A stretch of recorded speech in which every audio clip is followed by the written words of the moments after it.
And while we're waiting to get started, a couple of housekeeping things that we want to talk about. We have to be out of the room at 8:10, so I'm going to cruise through this. I have 40 minutes to get through the material, which should not be an issue, but I want to make sure that if you have any questions, I'm going to be around the rest of the day. I'm not running out of here, so we're going to avoid a Q&A thing unless I get through it with an extra 10 minutes to spare. If you have questions, happy to answer them outside.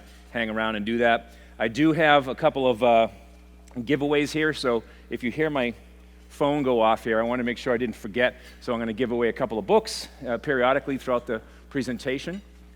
And let's see, what else was there? I think most people in the room have gotten the zip drive. If you haven't at this point, I'll catch up with you after and make sure you get it.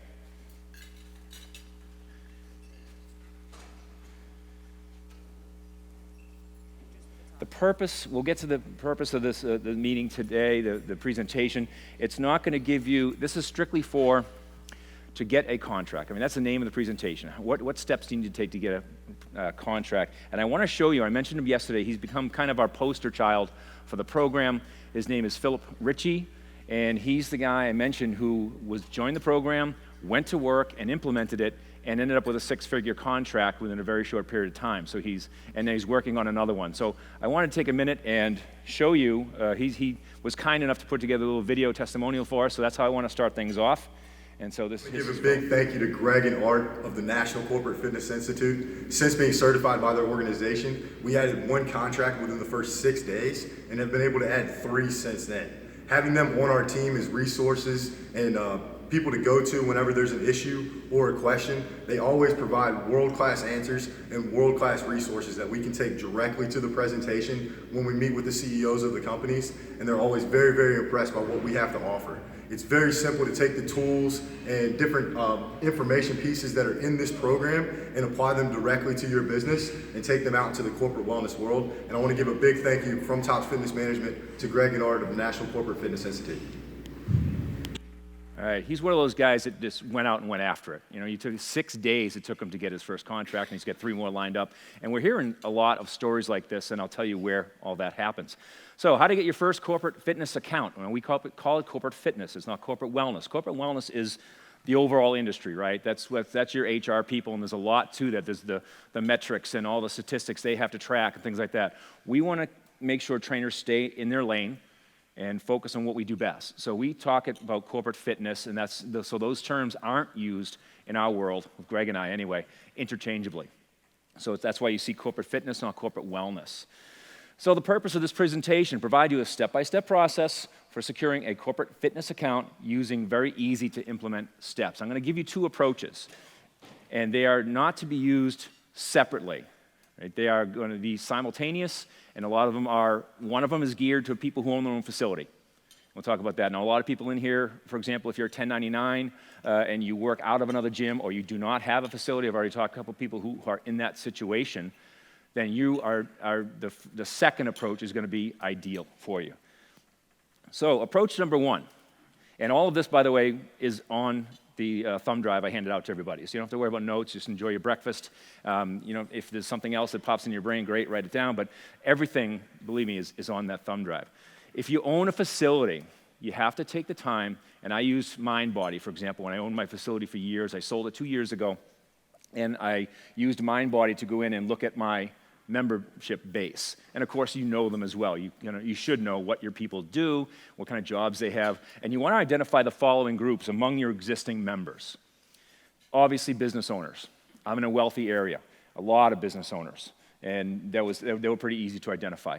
But human resources staff, you'd be amazed how many members of your facilities work in human resources. They're generally female, generally over age 40, 45, and they're managers. Some of them may or may not be that interested in fitness, which is a problem down the road, getting past the gatekeepers and getting somebody to really have an interest in corporate fitness. Spouses of owners, male or female, spouses of managers, high-level managers. These are your influencers. These are the people who can get you to the people you normally wouldn't be able to get to. So if you have a good rapport with your members, and you, for example, and when my town, it happened, I have a lot of members, and I spoke to this woman, and he said, and finally through the course of conversation, just getting to know her, I found out her husband owned a massive company in our town. Huge. And I said, your husband owns what? And I said, you are my new best friend, so we want to hang out with you more often. And she introduced me to him, and, it goes from there for speaking engagements that led to some really good speaking stuff. So high-level managers, obviously, same thing. Business professionals, physicians, lawyers, and bankers, it's a little different because you might say, well, a physician owns a smaller office. It's not like 50 people there. Yeah, but they're tied to hospitals. And Greg Justice has a massive account with the local hospital in Kansas City. So it's who they know or what they're part of. Same thing for lawyers and bankers. Now, the last one, and why it's highlighted there, lower level employees who are clearly huge fans. They're going to be willing to be advocates. If they love what you do, they will go into the company and introduce you to somebody that you might not get to know. Ties in a lot what Cody was talking about yesterday about networking, getting to know your members and getting out there and getting involved. So the lower level employees, I had someone who worked at a major shoe company, and he loved what we did, and he introduced me. He went down, he sent the email, walked down to the HR office and said, hey, you got to talk to this guy. He did some really fun stuff. He'll come in here and do this program for you. And I'm like, that's great. Otherwise, I wouldn't be able to have that conversation. So now I already have a warm introduction to HR. So that's why those two are highlighted, the HR staff and the people who love what you do, who may not be decision makers, but they can get you in to see them. So step 2, create a phone log spreadsheet. Now, you can do this electronically or old school. I prefer an old school piece of paper and doing the follow-up. You'd be amazed that so many people just hate doing this. They hate doing a phone log, and it's really out of laziness. You got to just do it. Have a sheet. And by the way, we have a phone log for you, a sample one on the thumb drive, so there's no more excuses. Okay, you have a phone log. You start to contact them. Now, remember, these are in-house people, so you already have a relationship with them, so email and phone calls are fine. That's no problem. Just you want to chat with them. Again, it's assumed here that you have a rapport with them already. So you're going to offer to meet them for coffee, lunch, whatever they prefer, outside of the gym. It changes the dynamic. You don't want to catch them after a workout. They're all sweaty. They really don't feel like chatting and having a half-hour conversation with you. They got to get going and do their thing. So you want to arrange that meeting outside of the gym. It sets a different tone, again, a more professional tone if you sit down and have a formal meeting with somebody over a cup of coffee. And I would set a goal for myself of at least one meeting per week. Now, if we're going to stick with our 30-day time frame that we talked about for the title of the presentation, you may want to accelerate that a little bit. A couple of meetings a week should work. After that, you're going to explain to them what you want to do. Simply say, listen, we'll talk about the front-end offers here, but you got to have that ready. Okay, and we'll talk about exactly the 3 front-end offers that really work well in this group. You say to them, we're branching out into corporate fitness. We'd love the chance to provide your company with a pilot program. That's how we term everything. It's just a pilot program, meaning you're not asking them over a cup of coffee to commit to a year-long annual agreement. We're just talking about a little pilot program, so that keeps the conversation going and kind of makes sure that you're not trying to bite off more than you can chew over a cup of coffee. So ask them which might be their preferred option. These 3 really work well. A 6 to 12-week pilot program. If you can get the 12, that's better. Why? Because they're used to you coming to their facility all the time then. They get to know you. Like, the longer you can get that pilot program for, the more ingrained you become in their culture. So that's preferred. Sometimes 6-week, they'll just want a little 6-week, weight loss contest. One of our guys in our certification program got a 6-week contest, $3,000 he made just by setting up a transformation contest in a company. They loved it. Now they're talking to him about long-term agreement, and you'll see him at the end. Complete site assessment. This one's a little trickier. All it is walking around their building and seeing what they can really do there. Do they have showers? Do they have a fitness center already? If they have a fitness center, have they crammed it full of foolish circuit machines so nobody can really use it? Right? I hate that. It's one of our missions is to get people to stop going out and buy some massive circuit of stuff that jams up what would have been a really good functional room. So do they have showers? Do they have an open space that you can use, a large conference room? Do they have, depending on the weather, do they have outdoor grass area that you could use? So you're going to give them, hey, this program will work here, this won't work here. So you got to do a site assessment. My favorite is the Lunch and Learn series. If you can get me in front of a group of employees, they're going to want me back. Right? Because I've got lots and lots of presentations over the years, and once you get in there and start talking to them, there is no better way to get rapport with them than speaking to them. So the Lunch and Learn series are great. And we'll talk at the end about, well, how do you price that out? Where do you start with that? Number one is preferred, generally, because it's what you do, right? It's a group fitness thing. That's what, unfortunately, what we run into, one of the obstacles is most of these people think that's all you can do. You can run a boot camp and get out, and that's all you're really capable of doing. And obviously, our mission is to make sure that you're looked upon as much, much more than that. But that's in your wheelhouse, right? That type of thing. So once you have the preferred sample program, what they want to do, immediately follow up with a formal letter. All right, we have a sample on the drive that I gave you. So this is a corporate setting. This isn't like, hey, great, I'll see you on Monday for your eval stuff, right? You got to follow it up with a formal letter because this person, your contact, has to most likely go to another group to get approval and another group to get approval. Everyone's going to sign off on it. They're going to want to see on paper what you do. So you have to have a formal letter ready for them. Again, the intro letter is in the resources provided. So follow up, follow up, follow up. This is where most trainers drop the ball. The thing I used to drive me insane when we would have a good lead in our gym, and I said, hey, whatever happened to Joe Smith? Well, I emailed him a couple of times. I never heard back. Okay, so what's your next step? You're going to call him. You're going to email him. Write him a letter if you have to, because every lead that you have ends in one of two ways. Either they say, not interested, go away, or, okay, I'll be in for an appointment, or let's set up that meeting. Okay, there is no nebulous in between. Follow up until you get to a conclusion, one way or the other. So this is, again, trainers don't like to do this all the time. They send a couple of emails out and think that that's follow-up, and it's not. So approach number two. Now, we're going to come back to the meeting, okay? I'm not going to leave you there. That both of these come together at the meeting. So that's the approach you want to use if you have access to your list. If you're a 1099, your gym is probably not going to give you their mailing list, their member list. That's probably not going to happen. If you don't own a facility, that's not going to happen. Approach one won't work. This is what worked, and this is what I did to get my very first contract. The way it worked and how it started with Greg, I bought his product years ago. He had an information product. I mentioned this yesterday, and I implemented it, and this approach right here took me 2 weeks to do. 14 days, and I had the contract, and I'll get to the exact numbers for you in a minute here. So join the Chamber of Commerce. Now, it depends on where you are. Some of them are great. Some of them are super active, very involved, very extensive. They do a lot of functions. The one in my area, I'm in the Merrimack Valley. I'm about 20 miles north of Boston, and they have a very, very active Chamber of Commerce. So it's excellent. And in fact, there's such in the Northeast, it's a very population-dense area, so there are multiple chambers for me to join. It's great. So it's like fish in a barrel. Why the Chamber of Commerce? We're going to see, because some of them are better than others, just like Cody was talking about the BNI groups. Some of them are awesome. Some of them are just not very active, and they're not going to get you anywhere. So hopefully you have a very active chamber in your area. You want to start going to those meetings. Again, back to Cody, I was sitting in the back room listening. It's like 10 things he said are exactly relevant for the corporate wellness world. That's why there's so much crossover between the functional aging stuff and corporate wellness, because of the aging population. So you start attending those meetings. Do your networking. You'd be amazed at what comes from it.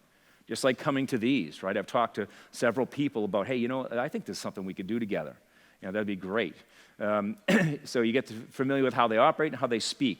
Now, this was the great step for me. I'm like, okay, do I really feel like I go to the chamber, and they're going to give me a list of a couple of hundred members with phone numbers, addresses, everything. That's the best thing that you're going to get from them as far as this example goes. Is the best use of my time to start calling everybody on that list? No, it's not the best use of my time.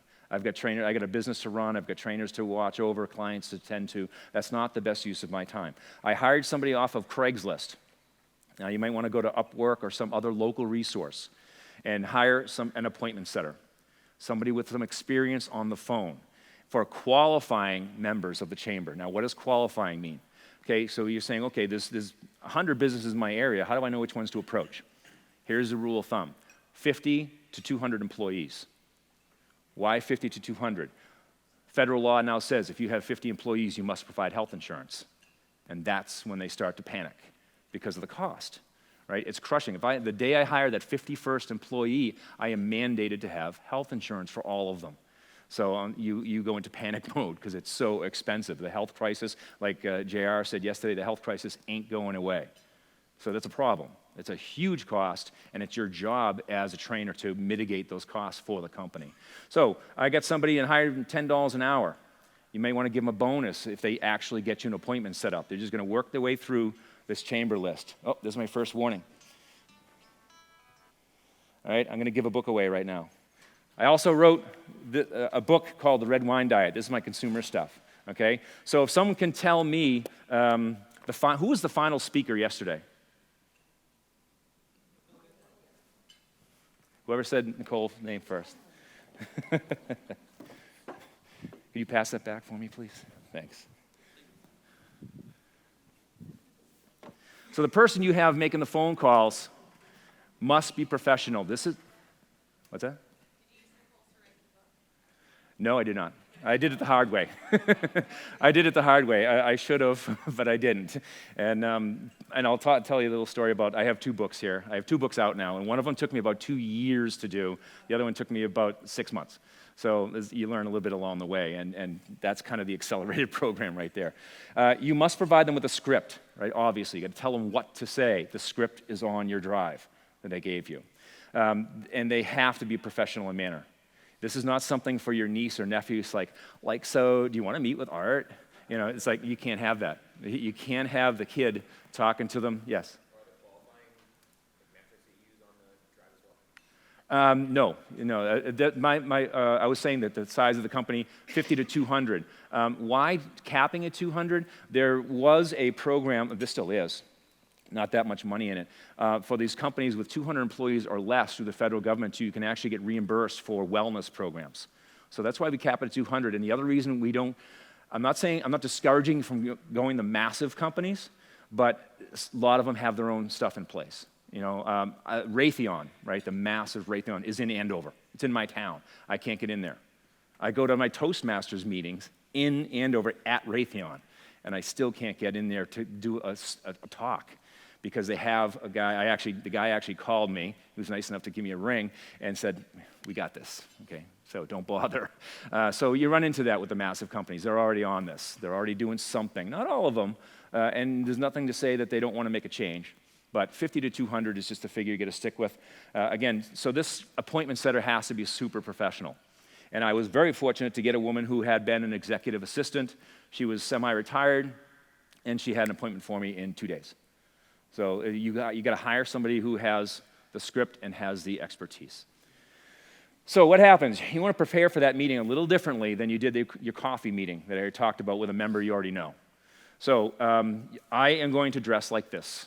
This is how I dress for my meeting. All right, business casual. I do and prefer to wear a tie to that meeting. It's a corporate setting.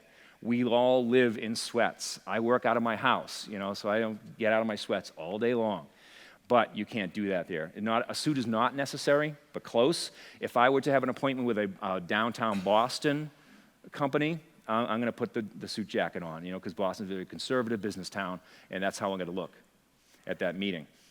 This, by definition, excludes jeans, sweats, sneakers, tight or short skirts, T-shirts, and sweatshirts. A lot of people say, like I had my polo shirt, and a lot of people have the nice polo shirts with their facility logo on. That's nice and all, but the expression, if you're going to dress like a jamoke, you're going to get paid like a jamoke. All right? You got to walk in looking like a professional. So you can't walk in the way you're comfortable. You have to step it up a little bit. That's an important one. So a lot of these things that you can see, it takes trainers out of their comfort zone a little bit. Right? They're not always comfortable with this type of thing. Now, here's the best thing I did getting ready for this meeting. I researched the heck out of this company. I'm kind of mentally referring to the very first contract I ever got. I want to know how many employees they have. I want to know their number of locations. Why? What if they have 5 locations all over the world? That's pretty cool, right? You could not only have an agreement with them, you could expand that to all their locations, which happens quite a bit. Know what they do. Imagine having a meeting with an HR person, you don't even know what industry they're doing. Like, what does that location do? Are they manufacturing? Are they engineering and research? What do they do? Because that's going to tell you the type of employee they have. If it's a manufacturing plant, frontline conveyor belt stuff, that's probably not your ideal target, right? You want the engineering division, research and design. You want that division where their executive headquarters are. That's where you want to be. And you want to know their existing insurance carrier. Why? Because if they're a relatively big company, their insurance carrier is probably already doing some programs with them, and you can find out whether they actually have something in place already that you might be redundant. All right, so you know not to waste your time. Don't waste your time if they already have programs in place that they're happy with, so you know what their insurance carrier is. A lot of these bigger companies now are self-insured. They don't go through a broker. They don't go through one of the big health providers. They do it themselves in-house. That's a good target right there, because they're much more aware, not that they all aren't, but they're very, very cognizant of the price, right? They are looking to keep their costs down, and they do it themselves. So don't overlook the step of the research. It takes nothing, right? You just Google them and go to their website, and you can find out everything you need to know about that company. So here's the items you want to have prepared for the meeting, right? All of these are in there. Okay, you want to have a program of the services description. What do you do besides run Group X classes, right? We're a little bit better than that. We can do a lot more. So you want to have a services description. You want to have a purchase order. A lot of people don't know how the process works. First time I ever got a contract, I'm like, we'll generate a purchase order. Like, okay, I can't cash a purchase order. How does that work? You got to know the process. Right, so there's a purchase order on the thumb drive along with an explanation of how to use it. Brochure, if you have one available. Have a brochure. We've designed one for the people in our program that they can plug their face and bio on. So right away you're done with, it's got the nice logo on it, and you look good and you're professional. Hey, you slide that across the table. It definitely helps the situation. And if you had a book to slide across the table too, that also helps, right? Testimonials. You do not have to have testimonials from other companies. They can be your existing members, and of course they're happy to give you those testimonials, right? So you're just showing them that you're actually good at what you do and people like you. You've actually done this before. So once you secure the meeting, this is how the meeting generally goes. You meet them and you might say, you want just an informal walk around. Hey, can you show me your facility? This is an informal version of that full-blown site assessment. You got to walk out and see what you're talking, what you're dealing with. They walked me into a tiny little fitness room that had a couple of treadmills, a tiny set of dumbbells, and it was about the size of the stage. I'm like, oh. So for 5 years, we did all our sessions in the conference room, right? We didn't use the fitness room. You do not need a fitness center. So don't dismiss a company because it doesn't have a fitness center. All you need is a conference room or a piece of grass outside. That's it. So generally the meeting is going to go like this. You're going to sit down and across the table, and again, the trainers, you got to get used to this, because if you're suddenly sitting across from 3 HR managers, you might feel a little intimidated. You're the expert in the room, and know that confidence, that credibility that you have. They're looking to you for answers, all right, not the other way around. So you're going to ask them a few key questions. What do you really want? What are your employees looking for? Have you done a site survey of your own employees to find out what they want? Okay, you got to look into that. So you want to ask a couple of questions, then stop talking. This is sales 101, right? Don't talk yourself out of the sale. Ask a couple of key things and shut up. Because let them talk. They will tell you whatever you need to know. A lot of trainers in that situation will get nervous, and they want to keep talking and talking, tell them how awesome I am, and I've done this, and I helped this guy lose 5,000 pounds. Just relax, right? Ask them a couple of questions, and then stop talking. And they'll tell you everything you need to know. It works out pretty well. So confirm, once you get the information, they've said, well, we're really looking for this, this, and this. And of course, yeah, I do that. Yes, yep, I can do that, no problem. Right? Confirm that you're the solution. Overcome any kind of price obligations. We'll get to the pricing in a minute. Over those objections by rolling out the pilot program. Because it's unlikely that they are going to give you an annual agreement on your first meeting. Although that's what happened in my first company. I'm like, this is awesome. Is this how easy this is, really? It was an anomaly, but it worked. First meeting. So you want to have the pilot program ready? Oh, no. All right. Stop. I said stop. All right. This is the other book I wrote. This is the one I was here last year with Dan, The Boomer Blueprint. This thing is pretty extensive. This is workout stuff. It's got workouts, it's got testing programs, and it's all linked to online videos and programs. It's got about 80 videos attached to it. So if anyone can tell me, let's see, what Who spoke yesterday about the circle of wellness? Cody, right? Who said Cody? There you go. Cody talked about the circle of wellness in his presentation, so there you go. It's got a whole online website associated with it. So that's the one that took me 2 years. Took me 2 years to do. It was painful to get through, but you learn. So you want to demonstrate industry knowledge. On your thumb drive is all the statistics you'll ever need. Right? These are current, viable statistics. You have to demonstrate a little industry knowledge. You are not there to just run some Group X programs and leave. If they see that you're actually intelligent enough and you have the wherewithal to be part of their wellness team, which a lot of companies have now. They have wellness teams. They don't just have an HR person. The typical HR female, I told you, is a female, 50, 55 years old, really doesn't like fitness, has never been to a gym in their life, and you are stepping on their territory. That's what you run into. So, but you need to demonstrate. Now they're getting away from that. Sometimes they have formal wellness teams that rotate through the company to get different employees involved. Those are the more progressive companies will have that in place now, and you need to demonstrate that you're part of that team. You're smart enough to be part of the team. So you want to have those resources at your fingertips. Old school, I was talking with Nicole before the presentation today. My brother-in-law is a high-end CFO of a company. He just got a new job over in Delaware, and I had a conversation, we're talking about what I did these days, and I said, well, that's what I do. I have corporate wellness, and I got this institute, and we train trainers, and he's like, corporate wellness is a waste of money. Money out the window. I'm like, oh my God, that's such old school thinking. Right? All the stats are in now because corporate wellness programs have been around a long enough time. So these statistics will show it increases performance. Actually, the companies with the best wellness programs have better revenue. They retain employees longer. One guy said, I'm not having a wellness program so I can get some guy fit, and he goes off someplace else. He didn't want to spend the money on his employee to get them fit because they were going to leave. And it doesn't work that way. It works the other way around. You keep good employees by having a good wellness program. Anyway, so, and this is a typical question that you would ask an existing client of yours, right, in your gym. What have you done in the past that has worked for you or not worked for you? What didn't you like about that? Right, that's a typical question that I would ask my members at the gym. And if they're looking to join my facility, I want to find out what they've already done that either worked for them or didn't work for them, right? You should be having that conversation anyway. So now you're asking the company the same question. Are you sour on corporate fitness because of what? You had a real bad experience. Maybe they had some jamoke in there who didn't know what they were doing, and now they soured them on having trainers in there. It can happen. So you run into that. So what didn't you like about those efforts? Quick pricing breakdown. So that's how the meeting's going to go, and they're going to tell you, all right, flat out. So you don't have to do this big close thing, all right? It's not like that in the fitness world. They're going to tell you whether they want that or not. And then usually it's going to have to go through a committee of approvals and things like that, and you will find out right away. That's how the meeting's going to go, right? So what do you do about pricing? Some people, it depends on what market you're in, I tell them that your rate is now $250 an hour.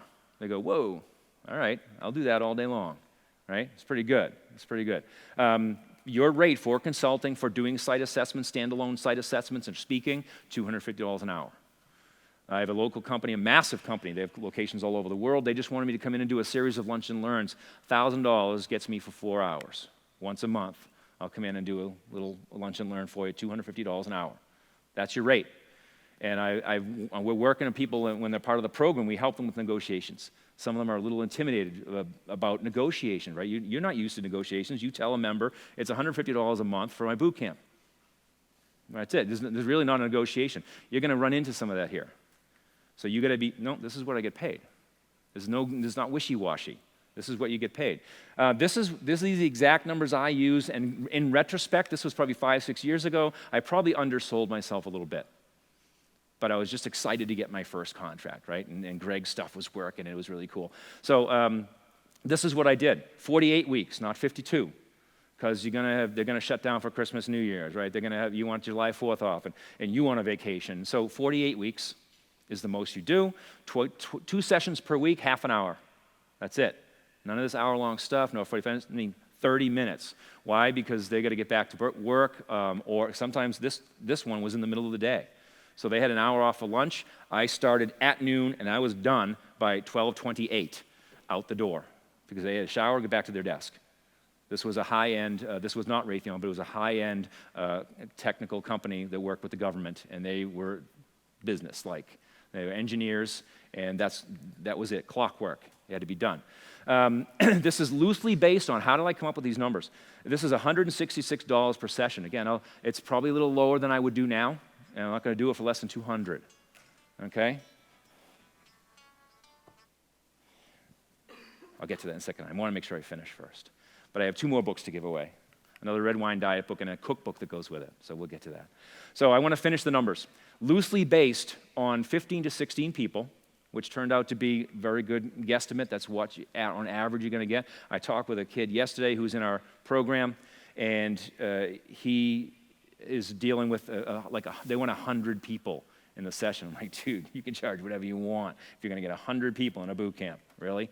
But anyway, I guessed him about this at $10 a head, 30 minutes, so I came up with this figure, and in this meeting, first meeting, yeah, okay. Like, okay, yeah, we'll have a PO for you tomorrow, just send it over, we'll generate the PO, $16,000, and it took me less than 14 days, and the meeting lasted 45 minutes, and they handed me a check for $16 grand, and I didn't have to do anything. All right, because I just gave it to one of my trainers. So it's kind of nice. So every May 1st, they sent me a check for $16,000. Okay, I kind of like that. And I'll do that again. It's perfect. This is going to vary with your market. Really going to vary. If you're in the New York market, these numbers are just get blown away. Again, we have people in our program in the New York market, and it's a whole different animal. So let me tell you quickly what's on the thumb drive. All right. Let me think of the question I was going to ask. Let's see. I'll come up with that in a minute. So this presentation is all on the thumb drive. The introduction letter that I mentioned is on that drive. The list of the industry stats is on there. The sample purchase order with the instructions is on there. The services description. If you look at artmcdermott.com, I just took it from there.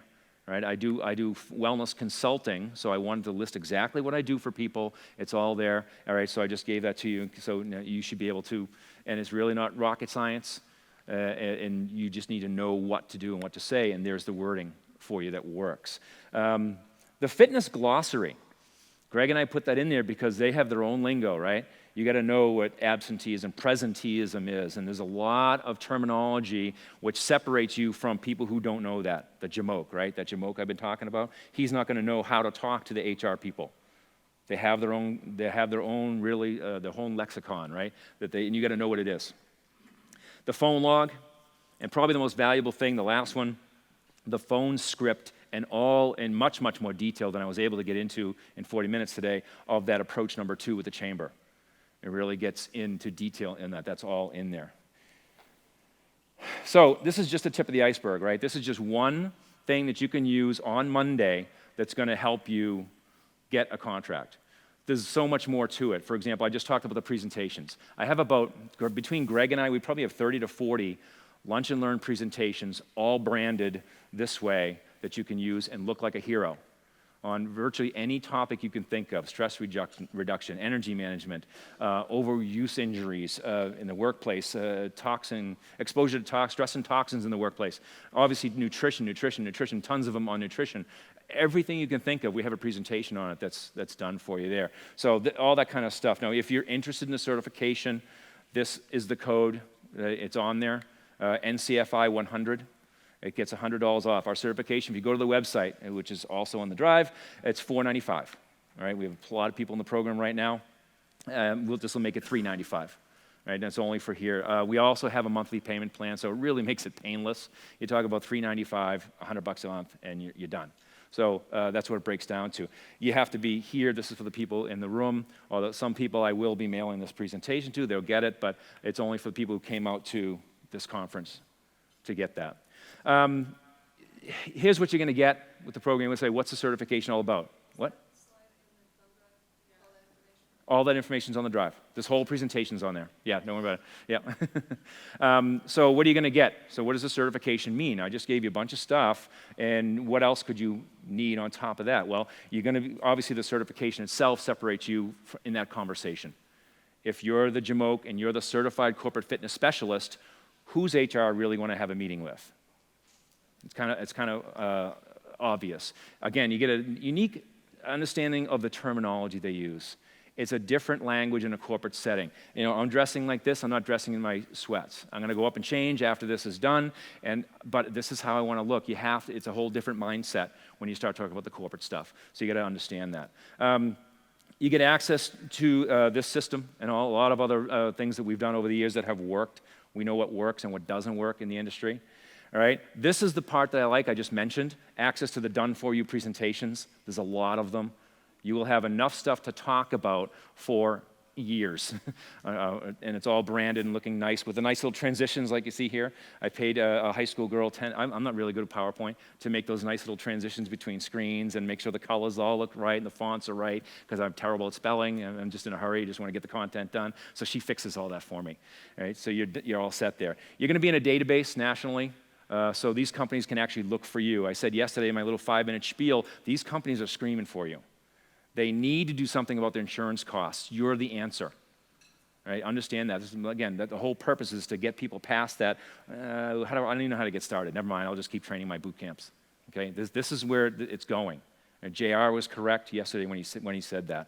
Lots of other sales deliverables, like you need posters and flyers and business letters and postcards, all rebrandable, right, for your stuff. That's already done. It's all done. We have a massive library because we've been doing this a long time. Here's where the action happens. I told you I was going to mention this, the Facebook group, right? You get a question, you throw it out there, you have an answer. Greg and I are on it like within an hour. We'll see it, they have the answer for you. Or someone else in the group does. Right? That is probably, if anyone in here is part of Pat Rigsby's virtual fitness mastermind group, you can see the kind of feedback you get like this, right? I mean, you put a question out there, you've got 10 really qualified people giving you an answer.